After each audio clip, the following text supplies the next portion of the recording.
Everybody, welcome back to According to the Book. Today we have Francisco, aka Paco Plasencia. Paco, how are you, man? I'm good. How you doing, man?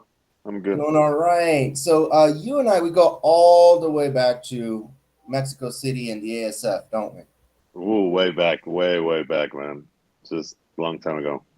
Yeah, it's been like I was just thinking about it. It's like ever since I left the ASF and went to Arizona, lost track of most of you guys. So that it's been close to 18 years since we last even crossed paths, Around that, 18 years, more or less. right? Couple of decades, Like close to. That's close to. what have you been up to since? So like Um, we last saw each other maybe like 10th grade. What did you do yeah. after After that, I just tried to find my path in life for a while, and I suddenly found osteopathy. So I'm an osteopath, that? basically a manual therapist. I work only with my hands and try to bring balance to the bodies of people. And well, that, and I'm a rock climber. I also do a lot of, well, not a lot, but I'm do stand-up comedy. In Right. fact, I was the first stand-up comedian in town, also the first beer sommelier in town. So just exploring everything that crosses my path and that makes me a passion, I just explore it and work on it. So basically Excellent. that. Yeah, so just like vibing. That's amazing. Exactly, just living. So like was it the your type of work that kind of took you to San Cristóbal de las Casas? Well, I've been in San Luis for 9 years. Okay. In the last 9 years. I came here because, well, I wanted a change from Mexico City. I was Ooh, fed of spending 3 hours of my life, or I don't know how many, 20 hours in just public transportation, or just moving from point A to point B, right? yeah. So I was fed with that and basically all the city and trying to get away from the family also. So I finished coming to San Cristobal following love, following a girl, which Nice. left me 3 years ago. But basically, since I decided to come here, I was and I'm like just fell in love with Sanctuary, so it That was that definitely very happens. Yeah. easy to stay. That's really good What? to hear, man. Because like, yeah, I tell my students that when I visited my dad finishing college, I was like, I'm going to spend a couple of months in Mexico City. He used to live right downtown, so I could walk from La Loteria Nacional to the Zócalo Hmm. and back like 20-minute walks or whatever. And one day crossing the street, the traffic, the people, the crowd just seemed bigger. The pollution seemed dirtier. The traffic seemed louder. And then I was just like, what am I doing here? Right? And I was like, I miss home. And I was like, oh my God, did I just refer to Arizona as home? And then I had an existential crisis like, what am I? Am I Mexican? Am I now an American? Like, what's going on? And then they honked at me. And I was like, yeah, I'm never coming back to Mexico City. So, like, what you said, like, right there, like, not wanting to be stuck most of your life just in traffic. Exactly, Definitely. man. No. I'm And yeah, here. I walk. I'm 7 minutes away from my office, walking. Jesus, that's amazing.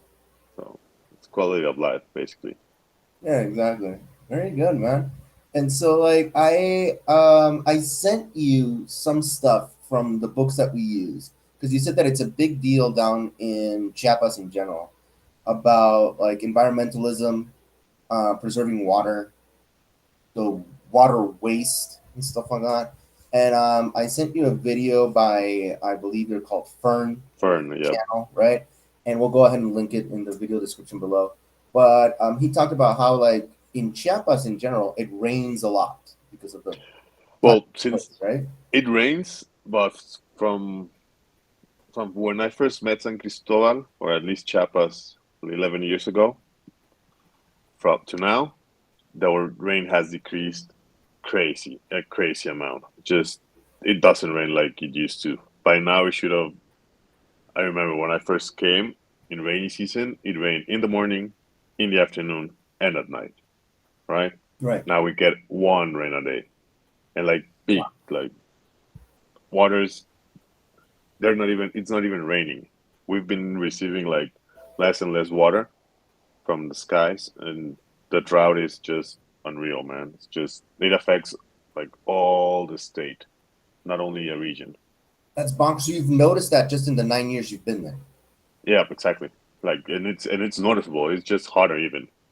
Like summer, it was normally summer in San Cris was you were in the sun, it was hot. You got in the shadow and it was cold.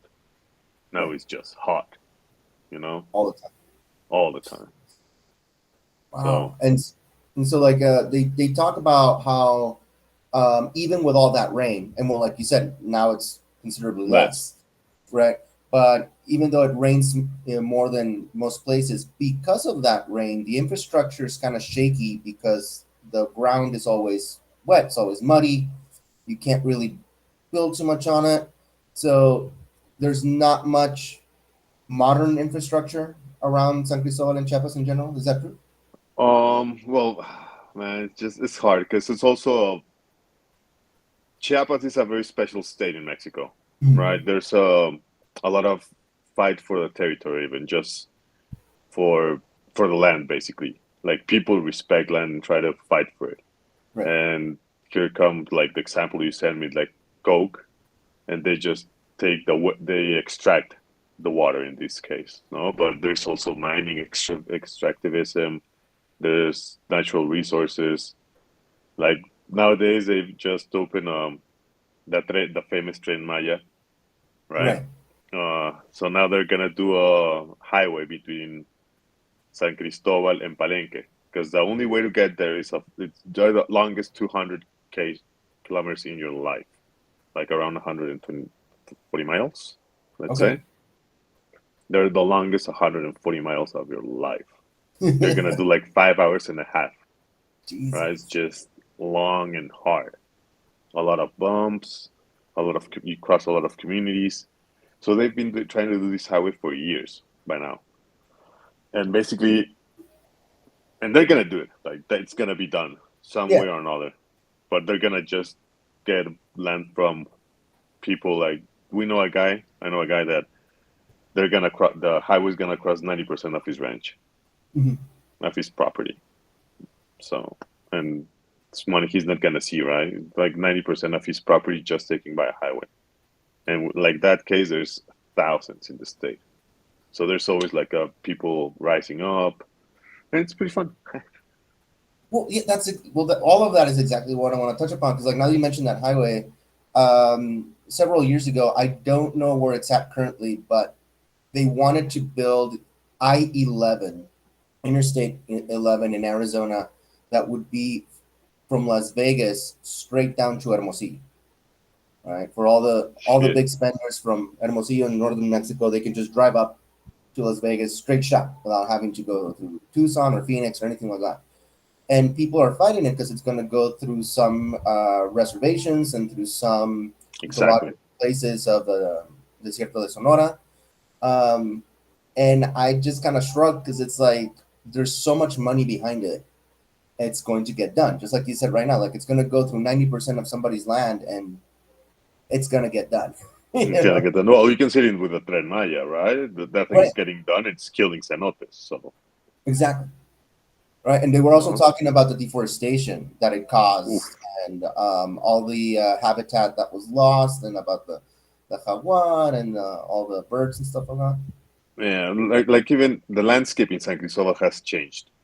Like you can see even we're surrounded by mountains, Right. but some of those mountains are used for mining. Just get Okay. um, basically material for construction, and you can see like me as a rock climber, I go up the mountains, I go up the wall, and I can see like the mine and see how they're just eating that little mountain, no, just eating it away, eating it. It's just oof.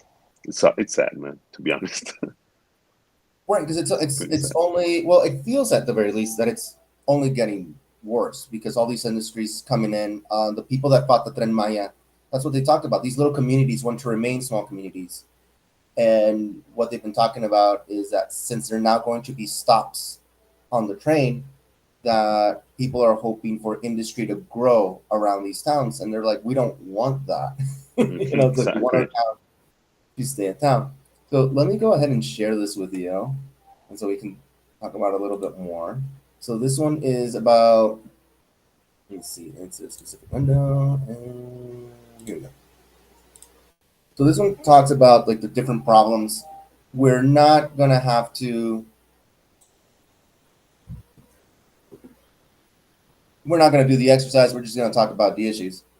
But it says like high emissions is an issue, which is whenever we talk about like factories, maquilas, or even like the water plants like Coca-Cola, Nestle, and things like that, is an issue. Rapid urbanization, water pollution, livestock farms, deforestation, right, and oil spills, right? Of these problems, which ones are the ones that you notice the most there in Chiapas? The most I would go destruction of forests, livestock farms with the contamination of underground water, water pollution, and the rapid urbanization, Excellent. basically. Very good. Because this All is the what I middle talk. ones. It's like all of the above, boom. But no, like Almost. almost. Yeah. And then let me show you. We're gonna do a not so fun game. To be very honest, Okay. this one right here. Let me bring it up a little bit. There we go. So this one where it says, "How concerned are you about these like problems and global challenges?" Right. So we have unemployment, famine, global warming, government corruption, infectious diseases, political unrest, poverty, recession, and violence. And in speaking with another friend of mine who's an anthropologist, he specializes in southern Mexico guerrillas, kind of, right, Mm-hmm. or social movements. So he spends a lot of time in Chiapas and Oaxaca specifically. But like a lot of this resonates with that region. So let's go one by one. Unemployment. How concerned are you about unemployment? Uh,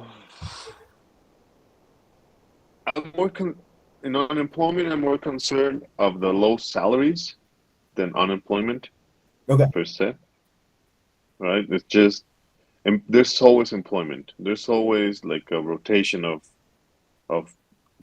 places that open or of employment. But basic salaries are so miserable that people don't want to work. So, So it's more of like or being if they work, it's just with a very low service. So, So it's more of like being underemployed than being flat out unemployment. unemployed. Exactly. Okay, very good. How about famine? Not concerned. Not in the context you live in. Right, excellent. Right, because I mean, Chiapas is one of those states that is full of everything, right? Produce, coffee, chocolate, Yeah, right? we're fine, and we've got a lot of options. So, Excellent. Very good. The one good part, right? The silver exactly. lining. This touches back to what you were saying about the rain and the heat. So global. I don't like the term global warming because there's always some idiot in the winter when it gets like below freezing. Or it's like, what happened to me? Global warming. Why am I so cold? Right. So I prefer the term like climate change. So with Okay, climate change, how concerned are you? very concerned. No, it's simply watching the water issue. Just seeing the decrease in water is just it concerns me a lot, man. And like A lot. going back to the Fern video, it said that it's so bad in Chiapas that people don't even trust like the pipas, right? The water trucks. No, like we don't trust tap water. Tap water is a no-no. Okay, Like yeah. that's agua. No, Okay, that says everything. so that is everything.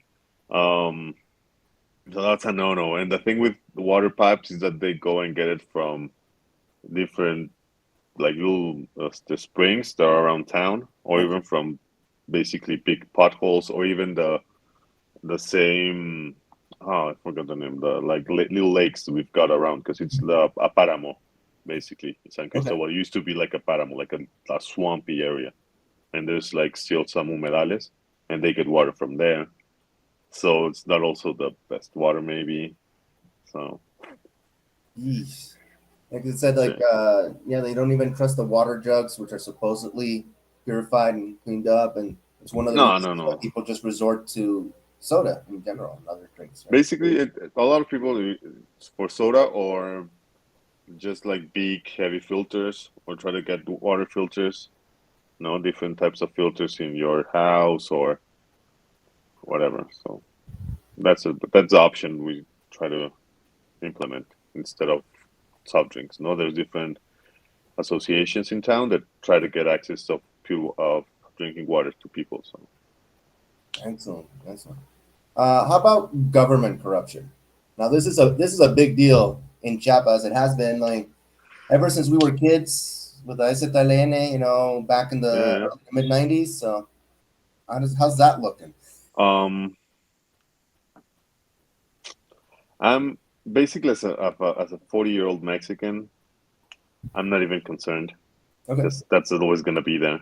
Like government corruption is just I've lived with it, and I'm gonna keep seeing it, right. like nepotism, all that. So fuck it, just suck. Yeah, let me see if I can Just, find it like super quickly. But one of the things that I like to use is Transparency International's corruption index. Have you seen oh this? no, I just know we're high up the scale, man.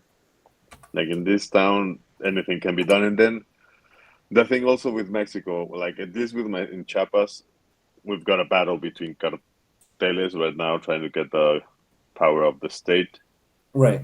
of all the distribution of Guatemala and all Central America. So that's a little fight between the narcs in a narc government. So Right, because it's so funny how they talk about like it being a recent thing, and by recent I mean maybe 15, 20 years, but in reality it's always been there, because that now it's out exactly, in the open, right? So that's from the 60s, the 70s, even maybe before. Just it's been there. exactly. It's let So me yeah, go ahead and where did I go? Right. So let me go ahead and share this with you. And that's what I tell the students. A lot of them are like, I want to leave Mexico. And I'm like, where do you want to leave Mexico? And they're like, well, because of the violence and because of this and because of that. And it's like, okay, you are aware that it's like everywhere, right? So here we go. exactly. This is Transparency International's corruption index, right? The more red the country, the worse it is. The more yellow, the less there is. Now, it doesn't say that there isn't any. It's just that there's less. The only places that are yellow are the Nordic countries, right? Finland, Sweden, Norway, Hmm. Denmark, right? Some Western Europe is a little dark yellow, right? But even the United States is closer to like light orange, dark yellow, light orange. And the rest of the planet is just all shades of red, right? So like that's what I tell my students, just like what you said, as a 40-year-old that has not seen it all but seen a lot, I just kind of It's shrug just about it. Like, okay, hmm yeah, cool. Hmm. okay. You want to do what exactly? It's no good. And there's nothing much you can do at the same time. It's just it is what it is, and you need to really change the system and change a lot of things, even the culture. It's so imprinted in the culture, so that's hard.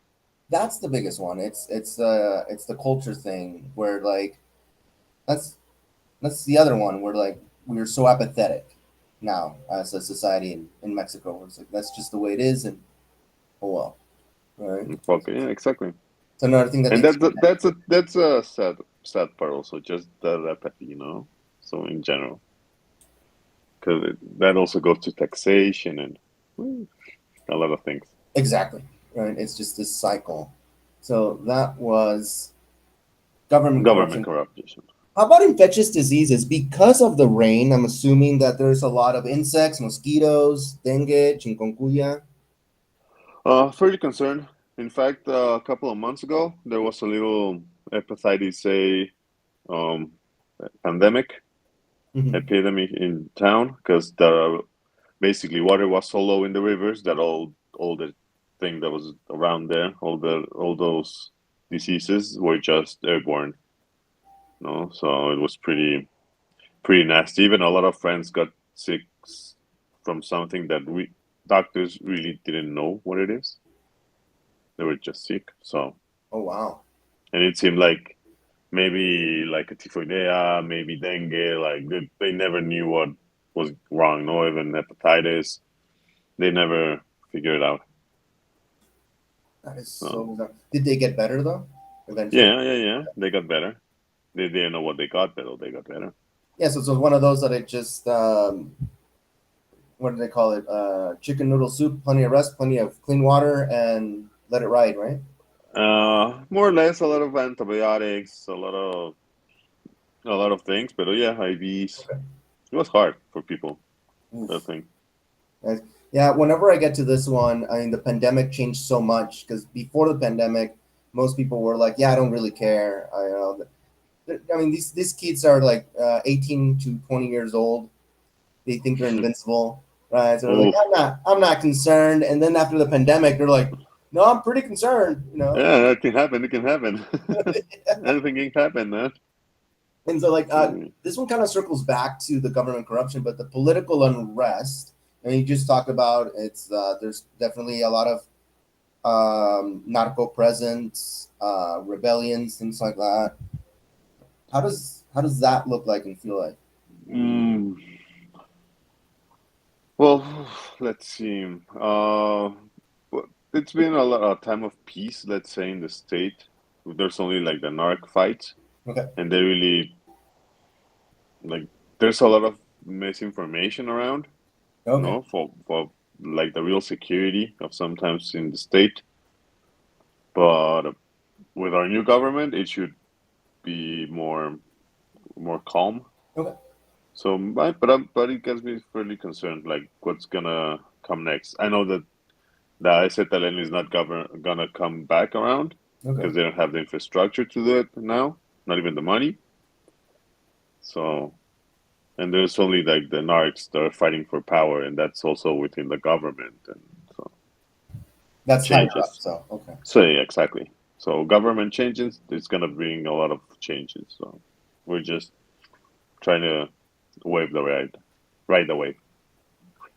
Okay. Good. Good. And this next one is kind of like with the first one that you were talking about. It's not so much about unemployment; it's about low wages, right? I like to tell my students that by every single metric, I'm poor, right? Like by how much I make in a year, right?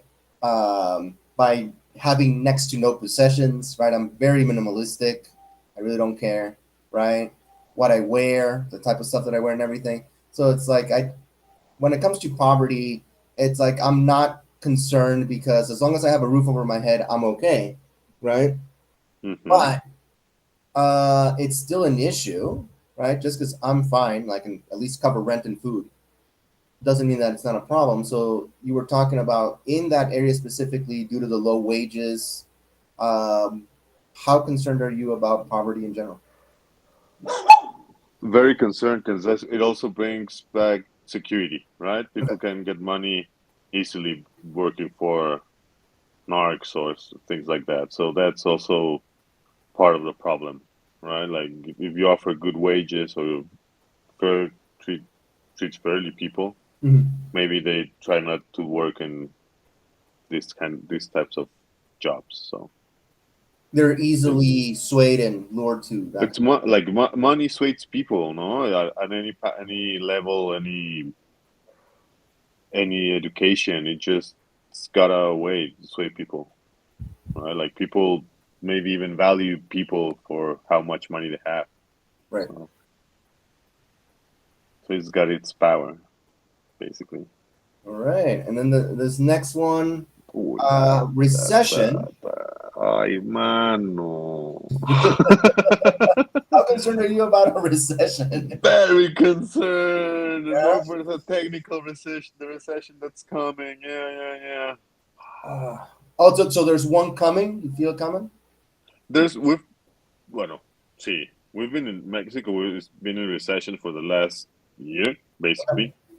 Um, but that's also because part of the, for what I've seen, part of the economic este, like economic reasons is that they got wages up, like the Mhm. minimum wage got up, but that brought is the inflation up.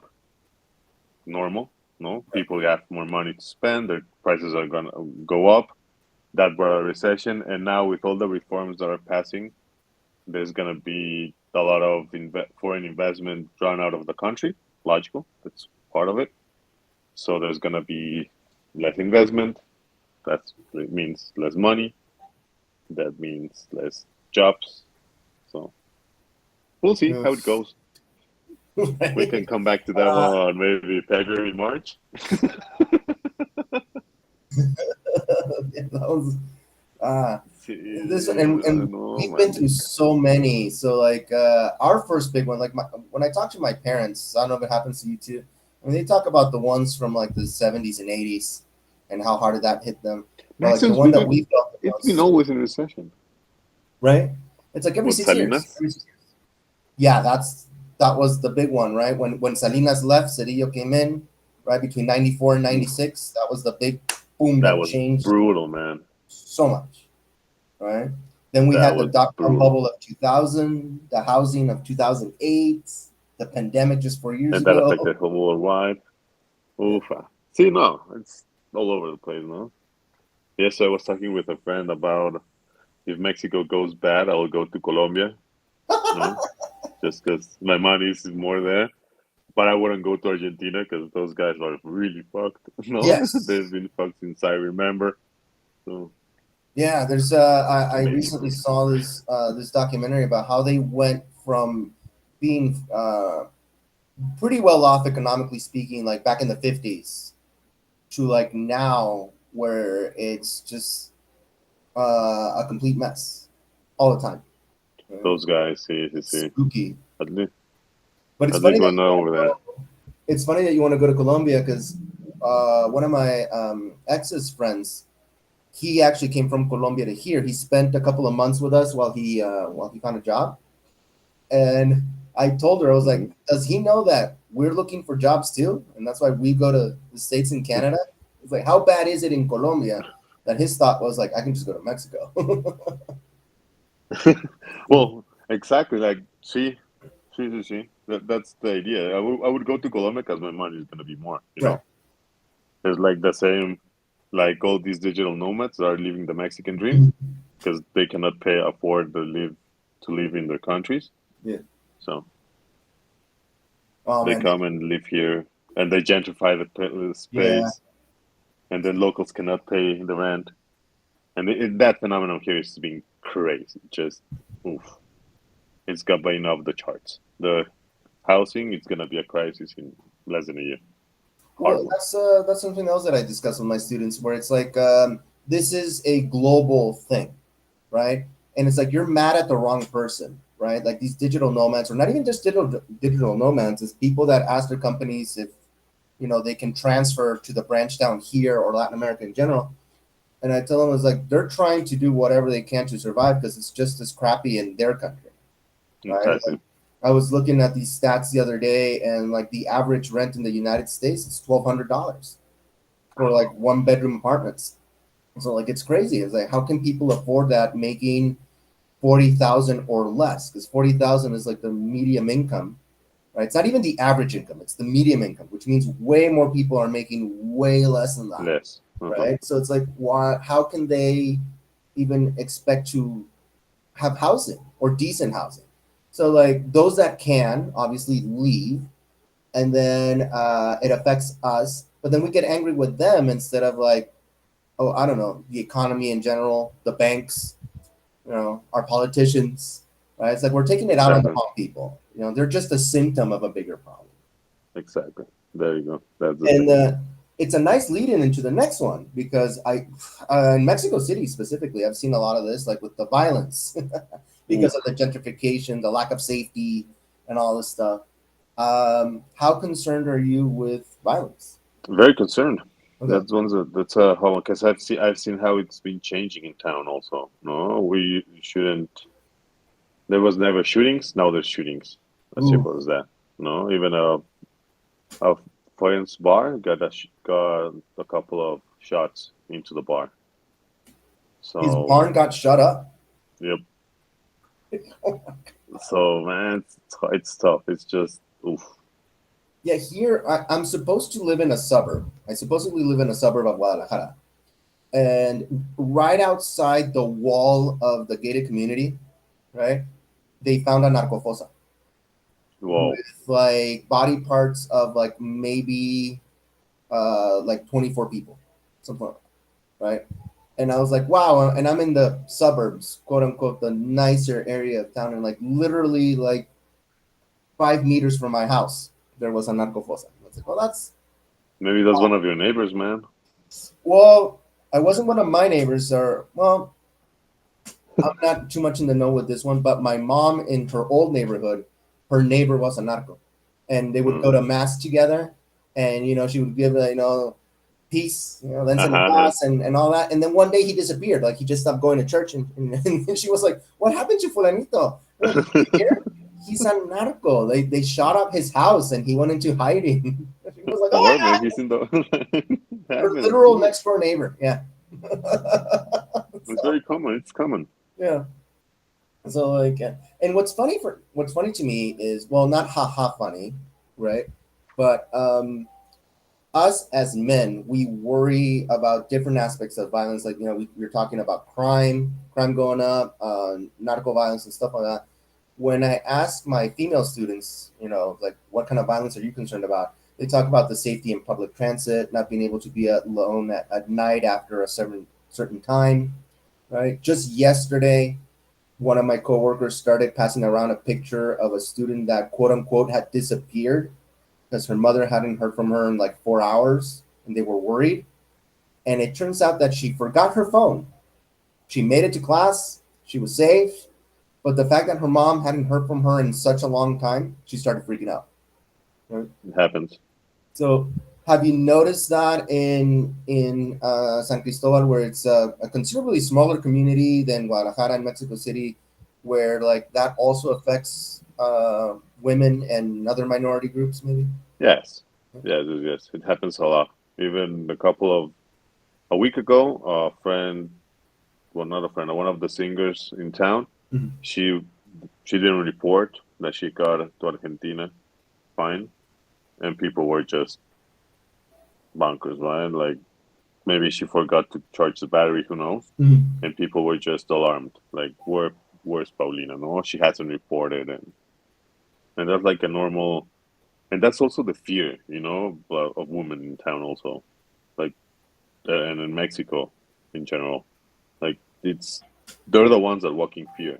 Right. So if they don't report or if there's something off the routine, like fear triggers immediately to all the support network. So, and Yeah. that's not very nice, to be honest. I guess the good thing is that since we are so aware of it, there is those support networks, and immediately we start connecting and trying to find them. Right?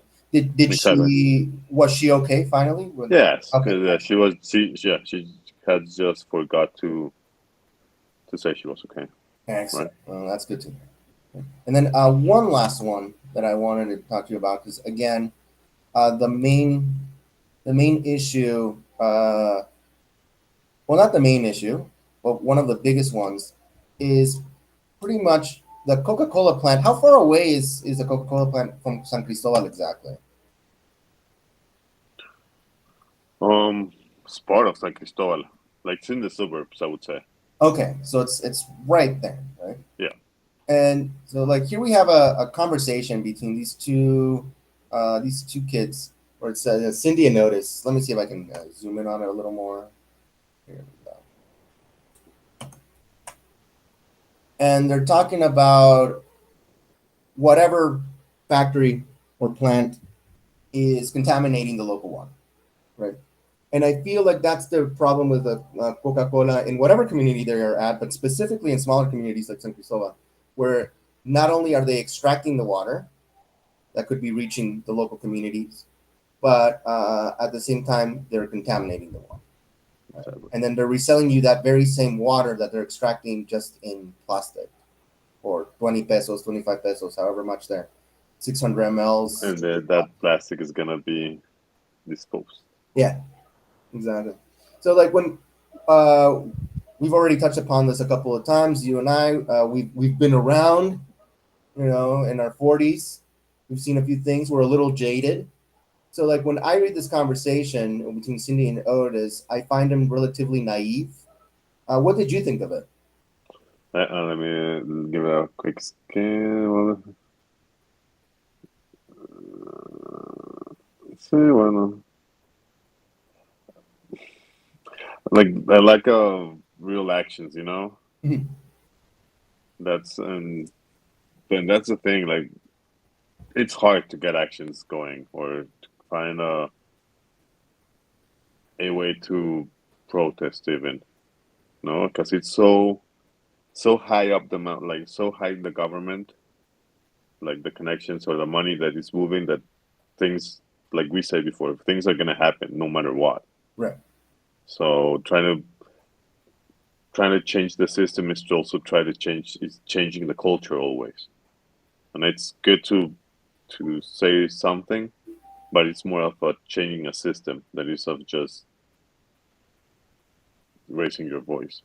You Do know. you see any type of this activism in San Cristobal? People who are actually against the Coca Cola? Yeah, there's a lot. There's a lot of activism. There's even there's ONGs working and NGOs working on the problem. No, there's even a water treatment plant just abandoned. Um, no, see, so there's people like working against it, but at the same time they don't have any power. No, Right. like in fact, San Cristobal I think is one of the places that are most or that I've where I've been that are very organized. Like socially, it's a very well organized city. You know, all the movements. There's different neighborhoods that are defending their territory. So it's pretty interesting. It's a very organized, uh, very political and very organized people. And Um, one of the things that I've seen with these kind of things, it was just it's not just Coke. I mean, unfortunately, like when I left in 2000 to Arizona, like the American businesses that I could remember were McDonald's, Domino's, right? Um, and I'm hard pressed to like think of another one, right? Because like I tell most of my students that you and I like we're older than the first McDonald's in Mexico City, than the first yep. McDonald's in Mexico, period, right? See, see, see. We're from 1983, 1984, right? And Yep. the first McDonald's was in 1985. So not by much, but like we're older than McDonald's than like this. Well, Uh, we saw Blockbuster enter the market yes, and fall and leave fall the market, and leave the market. the market and leave the Leave market. the market. Yeah, right. The one that I We remember the most was Video Centro, right? Video Centro, exactly. Also, like all those companies that they existed and suddenly they don't exist anymore, right? But that's the thing. So like when I left, it was like you could count the American businesses in one hand, right? Yeah. And then when I come back, I was like, well, I'm not going to Mexico City, so I come to Guadalajara because most of my family's here now, and I'm thinking Guadalajara, tequila, torta ahogada, mariachi, Even more, man. and yeah, and I come back and it's nothing but like Applebee's, right? Steakhouses, Starbucks, Carl's Jr., all this stuff, and I was like, what the hell is going on? And there was a big push a few years back against American businesses and to boycott and whatever. And one of the franchise owners for a Starbucks, he said, "You know that when you're boycotting my business, you're boycotting a Mexican business. Yes, it's Starbucks, but I paid for the license, and I'm Mexican, and all my employees are Mexicans, right? So you're not boycotting. It's like Starbucks already got his money because I already paid them the license. Starbucks doesn't care if you boycott me. I care if you boycott me, right? So whether it's Subway, this not do, do you hear similar arguments in Chiapas around Coca-Cola where it's like all the job creation, quote unquote, job creation around it? That's one of the main reasons that it's keep going. That's kept going of the job creation, right? Because that's like, and even some people like it at the end of the day. Mhm. So it doesn't change, or even here. Coke has a label only for indigenous people. Yeah, I saw that. Oh man. So it's just so it's also so imprinted in society that's just not going anywhere. Yeah, I But saw this. I was watching YouTube, and because I'm poor, I don't have the premium version. So this ad came up, and this lady says, "¿Qué es para mí ser mexicana?" And I was like, "Oh, this looks interesting." And I start looking at it, and then I see in the bottom of the screen that it says Coca-Cola, and I was like, "Oh, it's propaganda." it's Like, probably not exact. there's so like the marketing department at Coca-Cola like deserves an award. Like they're so good, They're great, man. They're right? good. They're fucking good. They're They're amazing amazing. at being Those able guys. to integrate themselves into the communities and stuff like that. Where like they make you think that they're one of you when they're not. Right? Exactly. They just want your money. Yeah. No, they don't. Nestle's another big one. Like I told my students that with Nestle, like they bought chocolate abuelita, right? I mean, among Oh, other Mexican stuff, but like they bought I chocolate. didn't know that one. Yeah, sorry to bust your bubble, man, but yeah. I don't use it. But it gets worse. It gets worse. They don't use chocolate from here in Mexico, right? They bring it. They get it from West Africa, where it's harvested with like slave labor, right? And it's one of those of like what we just talked about with Coca Cola. They're so ingrained in the culture. Like it's such a Mexican icon. It's this thing. It's so big. It's so beyond us that